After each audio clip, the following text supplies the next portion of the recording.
અંકલેશ્વરના આંગણે ગૌરવ અંદાડાના હર્ષ પટેલે ભોપાલ ખાતે અગ્નિવીરની તાલીમ પૂર્ણ કરી પંજાબ ખાતે થશે પોસ્ટિંગ.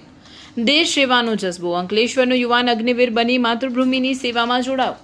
તાલીમ પૂર્ણ કરી વતન આવતા ભવ્ય સ્વાગત. અંકલેશ્વર તાલુકાના અંદાડા ગામ ખાતે આવેલ D13 અશોક વાટિકા સોસાયટીમાં રહેતા અને દેશ સેવાના ઉત્કૃષ્ટ જજ્બો ધરાવતા યુવાન હર્ષ પટેલે ભારતીય સેનામાં અગ્નિવીર તરીકે પસંદગી પામીને સમગ્ર વિસ્તારનું નામ રોશન કર્યું છે. દેશની રક્ષા માટે કટિબદ્ધ થયેલા હર્ષ પટેલે મધ્યપ્રદેશના ભોપાલ ખાતે આર્મીના તાલીમ કેન્દ્રમાં સતત 8 મહિનાની અત્યંત કઠિન અને સઘન શારીરિક તેમજ માનસિક તાલીમ સફળતાપૂર્વક પૂર્ણ કરી છે.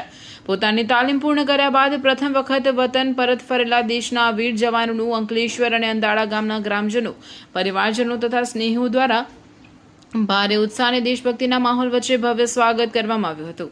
વતનની માટીમાં પરત ફરેલા જવાનને જોઈને પરિવારજનો અને ગ્રામજનોમાં ભારે હર્ષ અને ગૌરવની લાગણી વ્યાપી ગઈ હતી. તાલીમ દરમિયાન મેળવેલા શિસ્ત અને દેશપ્રેમના સંસ્કારો સાથે વતન આવેલા હર્ષ પટેલ આગામી 15 દિવસ સુધી પરિવાર સાથે રજા કાઢશે.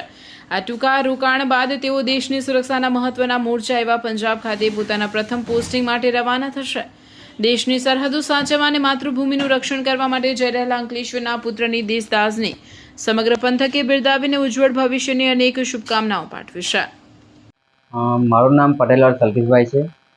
હું MK કોલેજમાં અભ્યાસ કરતો હતો.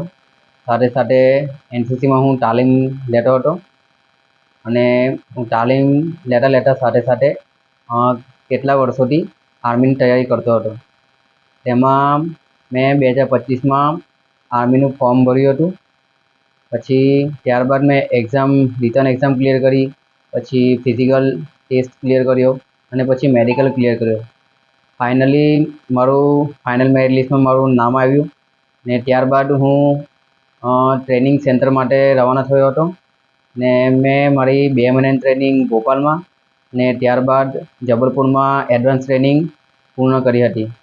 ત્યારબાદ હું ટ્રેનિંગ પૂર્ણ કરીને કસમ પરેડ પૂર્ણ કરીને હું મારા અંદારા ગામ વતન ખાતે પાછો ફર્યો હતો.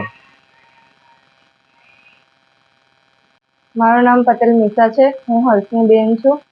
એ ઘણા વર્ષોથી આર્મીની તૈયારી કરતો હતો અને 2 થી 3 વાર એમાં ફેલ પણ થયો હતો. બહુ હિંમત હારી ગયો હતો. અમે એને બહુ હિંમત આપી કે તું કર, થઈ જશે તારું. તો પણ એ છેલ્લે એટલો હિંમત હારી ગયો હતો કે ખાવા પીવાનું પણ બંધ કરી દીધું હતું. છેલ્લે મમ્મી એને બહુ હિંમત આપી કે થઈ જશે, તું આગળ કર એમ. અને MK કોલેજમાં એ કોલેજ કરતો હતો અને સાથે સાથે NCC પણ જોઈન કર્યું હતું. તો ત્યાં અને એના એક સર છે ભરૂચમાં, તો એમને ફ્રીમાં ટ્રેનિંગ આપી હતી. ફ્રીમાં એને ટ્રેન કરતા હતા. બહુ ગાઈડન્સ આપ્યું એમણે. તો છેલ્લે એણે આર્મીનું ફોર્મ ભર્યું અને પછી એમાં એનું પહેલાં એનું એક્ઝામ આવી. એક્ઝામ એને પાસ કરી. પછી એનું મેડિકલ આવ્યું તો મેડિકલ પાસ કર્યું. પછી એનું મેરિટમાં તો પણ પહેલાં એક મેરિટમાં ના આવ્યું નામ, બીજા મેરિટમાં એનું નામ આવ્યું. પછી એનું જોઈનિંગ લેટર આવ્યું અને ભોપાલમાં એનું ટ્રેનિંગ કરવા માટે જવાનું હતું. ભોપાલમાં એણે 2 મહિના ટ્રેનિંગ પૂર્ણ કરી.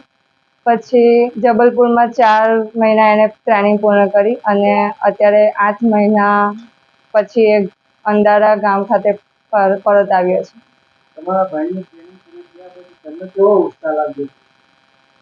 બહુ ગર્વ થાય છે. અને તમારો ભાઈ પાછો સેનામાં જોડાશે તો તમારો કેવો ઉત્સાહ રહેશે? બહુ ગર્વ થાય છે અમને. તમારા ભાઈને દેશ માટે કેવું રક્ષક કરશે? We are proud of you. જે કરશે તે સારું જ કરશે. જ્યોતિબેન અલ્કેશભાઈ પટેલ બોલું. હર્ષમાં દીકરો છે. એને 10મા ધોરણથી એને બહુ ઈચ્છા હતી આર્મીમાં જવાની.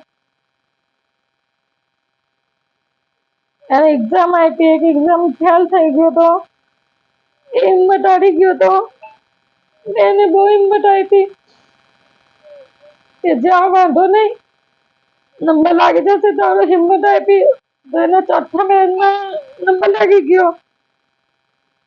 પછી એને ડિસેમ્બરમાં એનું જોઈનિંગ લેટર આવી ગયો પછી પંજાબ ગયો, સોરી એટલે ભોપાલ ગયો 2 મહિના, પછી એનું અમૃતસર ગયો 4 મહિના 5 મહિના. ત્યાં આગળથી ટ્રેનિંગ ખતમ કરીને હમણાં આવ્યો છે. હવે પંજાબ જવાના છે, અમૃતસર. એની 30 તારીખની ટિકિટ છે.